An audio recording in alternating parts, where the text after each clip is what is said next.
$4,000. What can I do with $4,000? Google local services, Google AdWords, Google everything. Man, I'm spending a lot on Google. Hey, let's free up that money and give it back to these charities that really, really need it. We want to shift that money to you, our loyal customers. Things are more expensive. I'm going to give you some money. What? My $4,000 a month on Google Ads is a punishment for not being known. How can I become known in the community? You got to tell your story. It's networking with a purpose. I love that.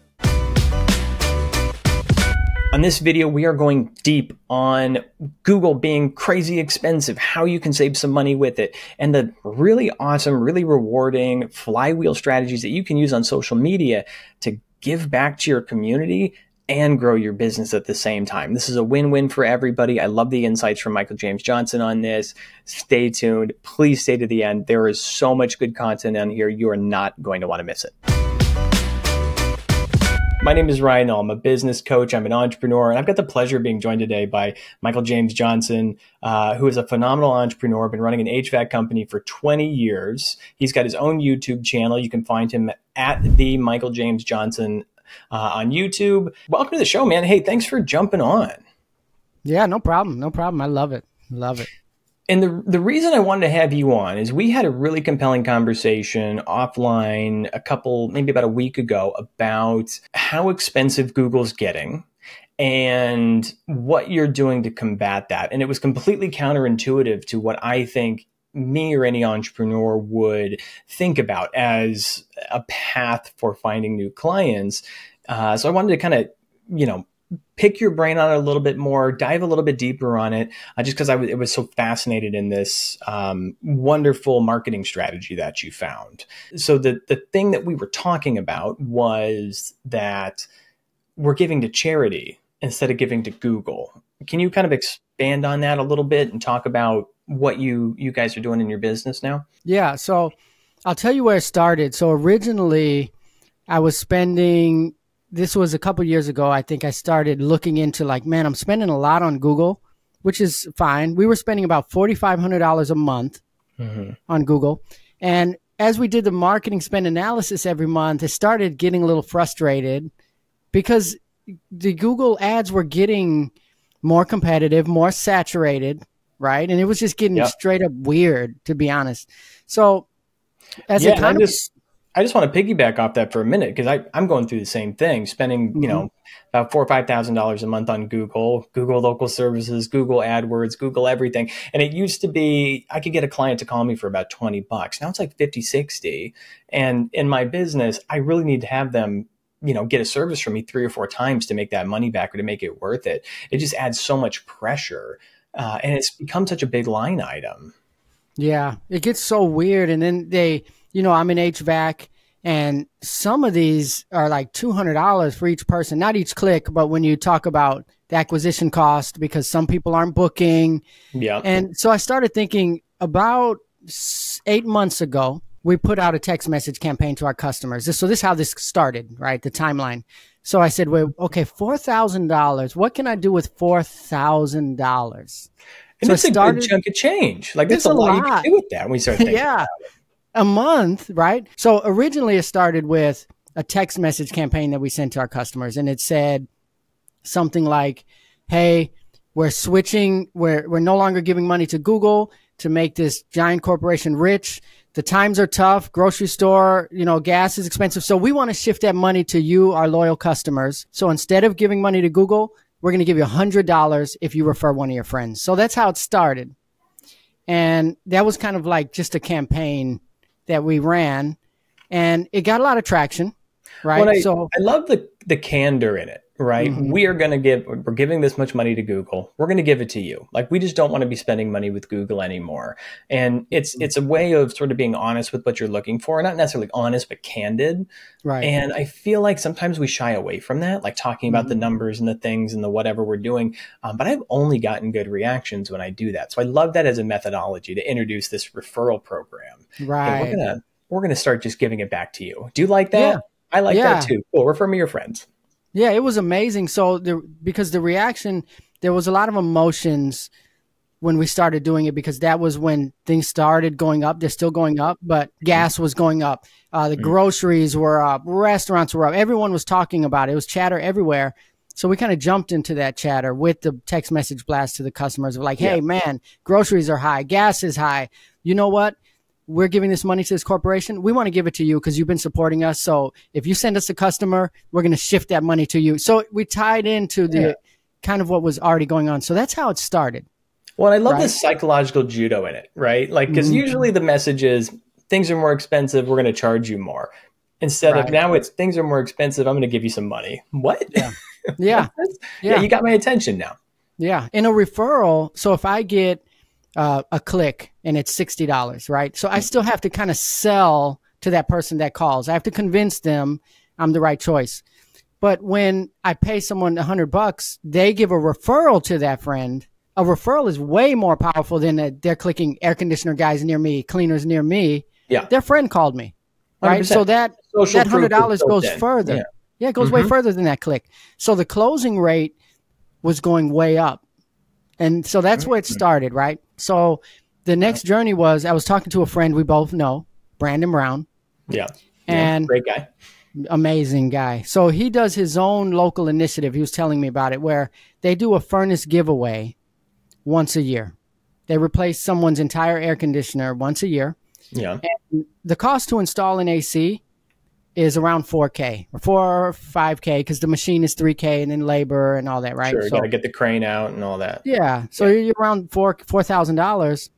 So he does that once a year, but he runs a campaign months ahead of time where he announces it on Facebook for months. Hey, nominate your friends. Go on our page, nominate them, share this.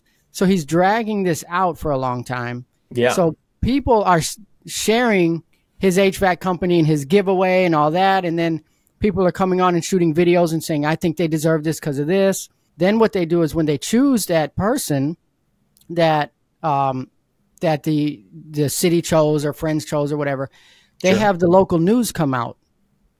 So when they install that system, they do like a ribbon cutting type thing where the news is there and he says, hey, this is such and such from such and such HVAC company. We're giving away, and it's almost like a extreme home makeover show. Yeah. So, you're going all out. Yeah. I like that. And that's 4K. So he's touching all the families that nominated someone. He's getting months of Facebook and he's getting news coverage because it's a free giveaway. And he's getting all that for the cost of about 4K. Yeah, we're hitting social sharing, the social equity of just being on the news as a elevating authoritative force. You can take that video from the news footage and put that on your website, share that on social media for the next year, and it'll still be relevant and valid, and it'll help drive sales for a really, really long time. Plus the exposure of local news. I think we get so tied up in Google and all this stuff that Google, Facebook, Instagram, but local news, you're going to get 50,000 people watching. And if you're in a big enough metro, you know. And he was doing the giveaway announcement when they announced the winner. They were doing it in partnership with their local Chick-fil-A. Oh, cool. Yeah. So now the Chick-fil-A ads, they're advertising. There's tons of people at the Chick-fil-A eating just because they're there and they're looking, and there's a news camera there. And then they have the big Chick-fil-A cow, and then they have Brandon there. And it's like, what is going on? And he's doing all this for about 4K. And there's something genius about reaching out to a Chick-fil-A because they're all individually owned and the franchise owners work in the building.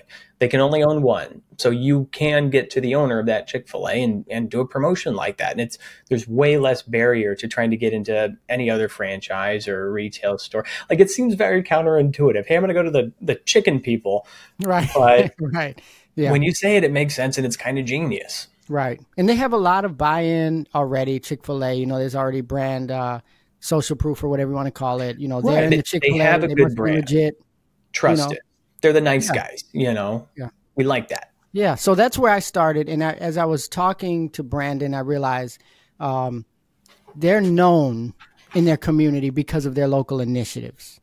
That's when I made the connection that my $4,000 a month on Google Ads is a punishment for not being known. When people are typing HVAC company near me, HVAC company Fayetteville, I'm paying for that as a punishment because they don't already know me. They're not going to type. So my mind went to how can I become known in the community, known and trusted?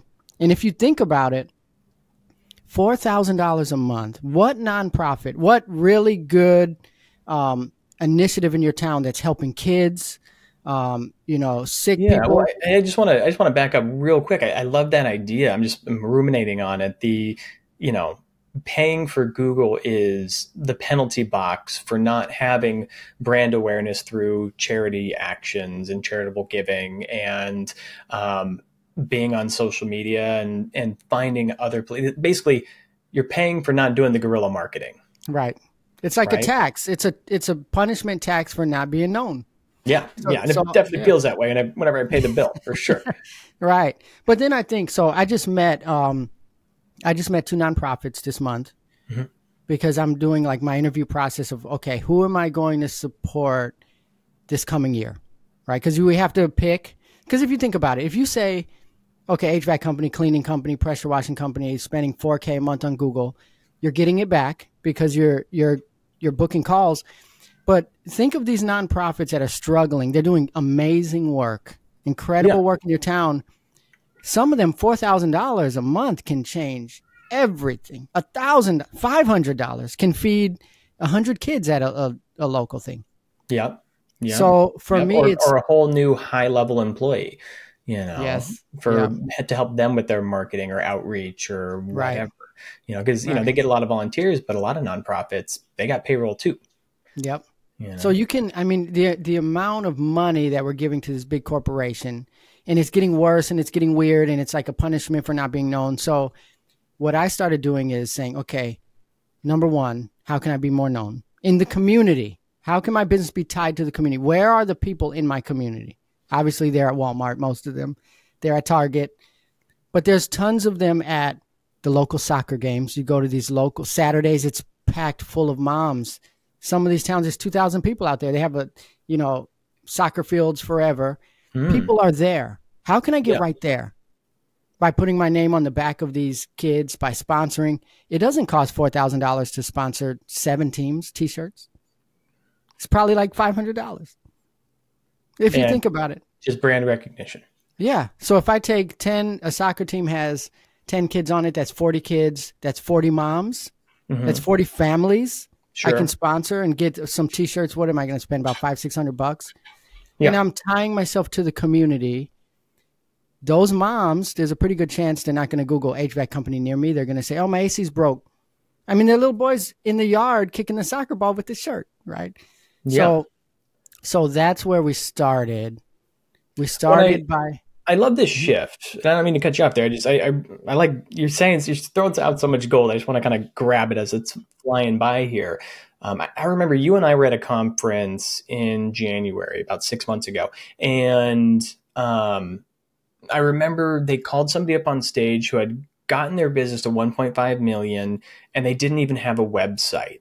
And it just kind of blows so many people's mind because it feels like you need a website, you need Google, you need Facebook to, grow. And that this is exactly what that company was doing, right? We're going to sponsor the local teams. We're going to promote things on Facebook. You don't even really need a website when you're doing stuff like that. And I think we get so tied up in the website, the SEO, the pay-per-click. There's a big reality of this guerrilla marketing stuff, feet on the street. And with how expensive Google's getting, I feel like this is where businesses have to go. And what a blessing for society too, because, hey, let's free up that money and give it back to these charities that really, really need it. I love that. Yeah, because if the businesses in the town are giving to the local initiatives, that's a lot of power. Local initiatives, right? So because any community is families are at the heart of the community. And then after that, it's small business, right? So if the corporations come in and that's fine. But if the families and the small businesses can bind together and support these initiatives, then it just becomes powerful. And that's why we do it, because it helps the community. And that sort of relationship is not transactional anymore. When you Google and you say a house cleaner near me and they click on you, get their house cleaned. That's transactional, unless now you have to deliver incredible service. You got to continue to drip market them.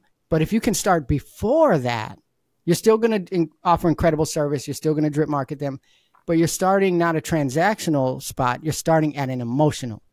Yeah, we're building, because that's our goal when we go out to clean a house, right? We are trying to build a relationship and foster Hmm. that relationship. Somebody passes away, we send flowers. If there's an anniversary, we'll send cookies or something. But we can start that relationship way, Hmm. way earlier. Right. Um, Right. just being at these events and Right. having a say. When I say being at the events, your logo's on the shirt. They know you're sponsoring the team, you're Right. participating. Yeah. Okay, And you so have to that's tie that into your social strategy, though. That's the trick. okay. So People, what does that look like in execution? Because I know you're the master of this. We talked at length about a tool that DDevi, where it will look at social groups, and when somebody hmm posts something, it'll pop up for you. And I remember your advice there was it's not enough to just go and say, "Hey, hey, you're looking for right. HVAC? I do HVAC." You got to Yeah. tell your story, Right. hmm right? So what does it look like when you're participating in these charity events? What do those posts look like? What does it look like in execution to get the word out that you're Yeah. hanging out with the Chick-fil-A cow? Yeah. So you would first you have to have a story, right? So that's why I would say to any small business, if you don't have a story, you need to write one because it's pointless to have a company without a story. If you Mhm. are the story, that's fine. If your grandpa is the story, that's fine. If your child inspired you, then make that the story, right? Right. So for us, we craft that story and we say, why do we want to be a part of this organization? I'll give you an example. We're starting to partner with one in town. It's an incredible nonprofit. I met with the guy Thursday. It's called the Tulsa Initiative, right? Mm. So what they're doing is they're taking kids, at-risk kids, and they're putting them through an 8-month program and teaching them how to write a business plan, how to make a resume, how to do this, right? So we want to come in and support. So I met with the guy and said, how can I support as a business? He said, hey, you can do this, you can buy this, you can buy this. So once you figure that out, then you write your social media plan out because it doesn't make sense for me to show up on Saturday, do something, and then it's over. Yeah. So what we do is you craft your postings. Even if it was one Saturday, you post that Saturday, you go live. You can't be shy with this kind of stuff. Like I told the guy, hey, I want to give to this because I believe in it, but also I'm going to be clear. I'm going to promote the mess out of this. Yeah. Right. But then the better I do, the more I can support. Well, and they Right. they like that too. I mean, Right. there's no nonprofit that's like, "Oh no, Right. don't get our name out there, Right. please." Right. So we go in and we post that day. We name the nonprofit and we name us. Mm. Full big logo. And then we named, hey, we're out here with the such and such initiative. Come on out. Come see what they're about. We're giving out bread to families.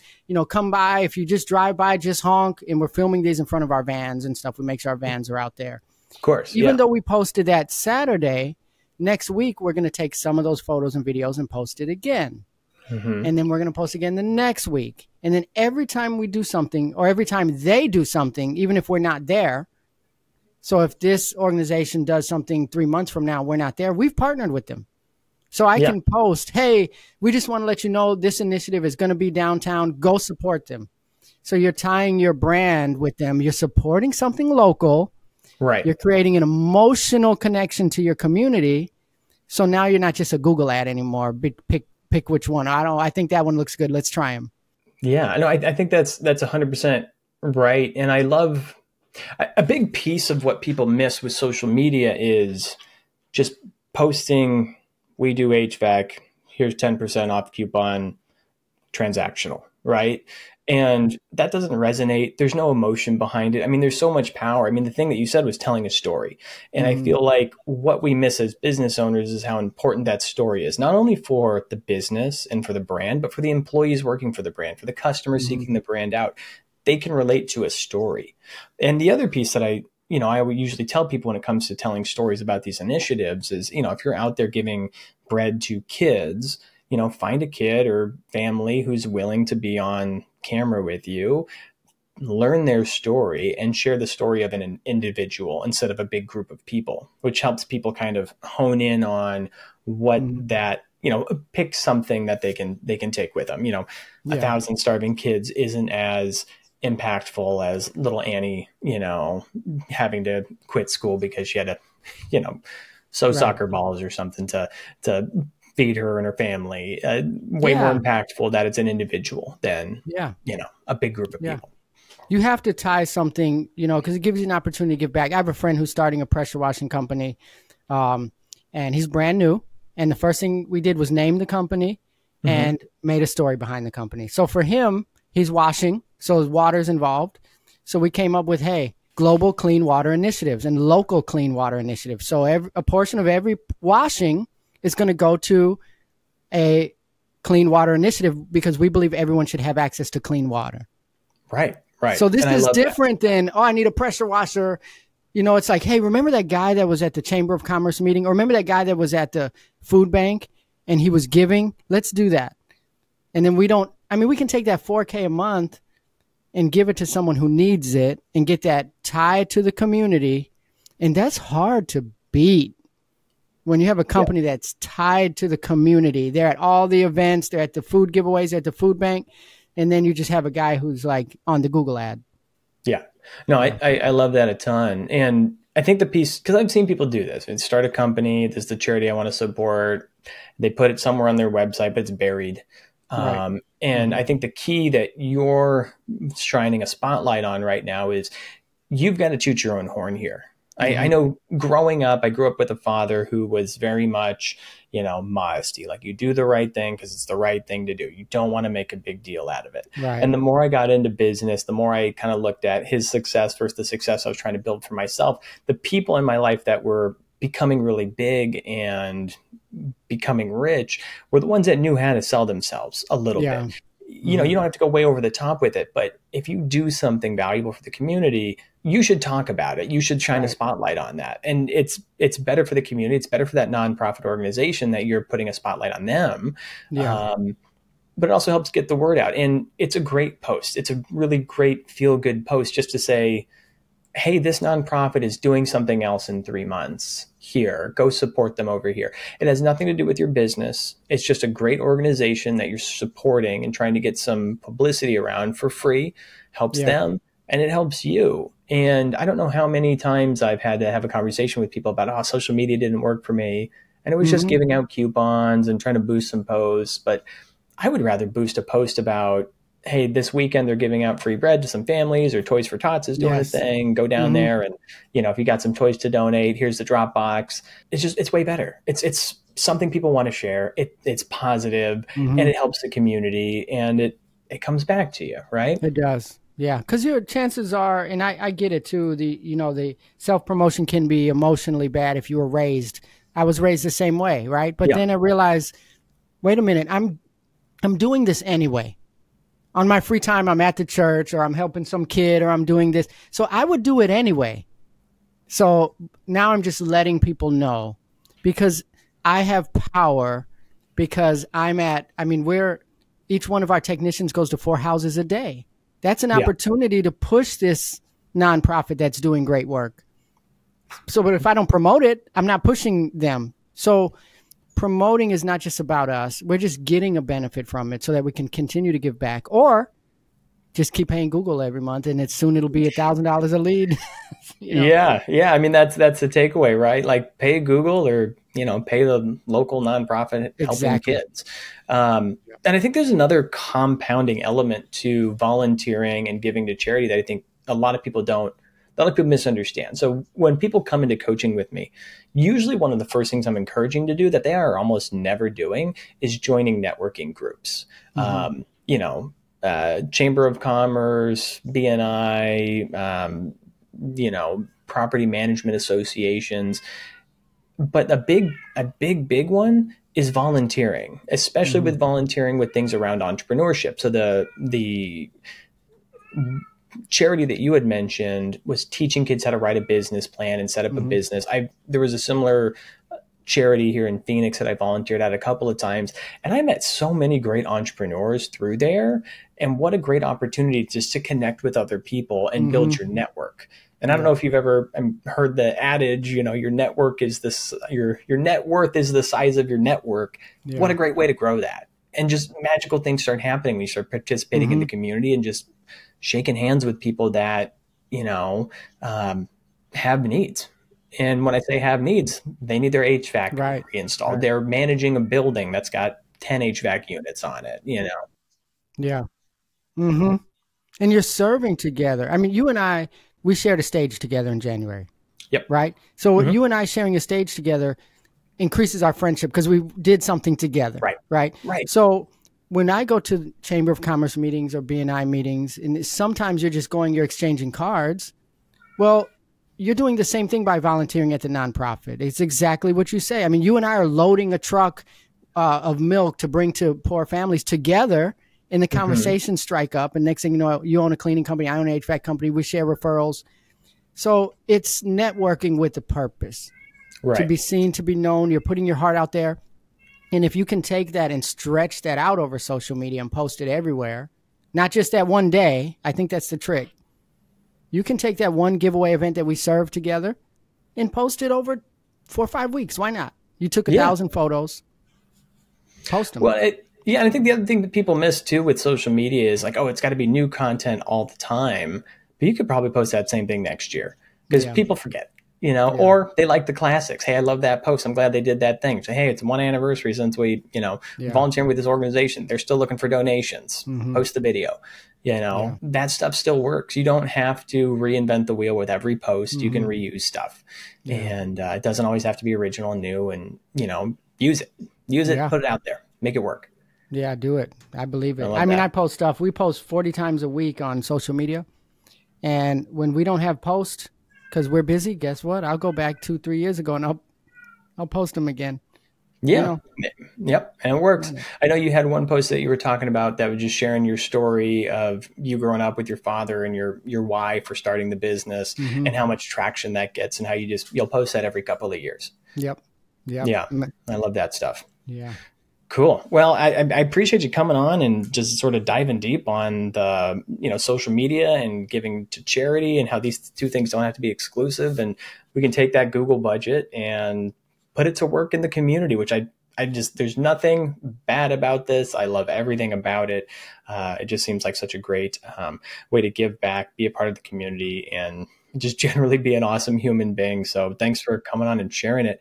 Is there anything that you think we need as a final takeaway, last words here before we close out?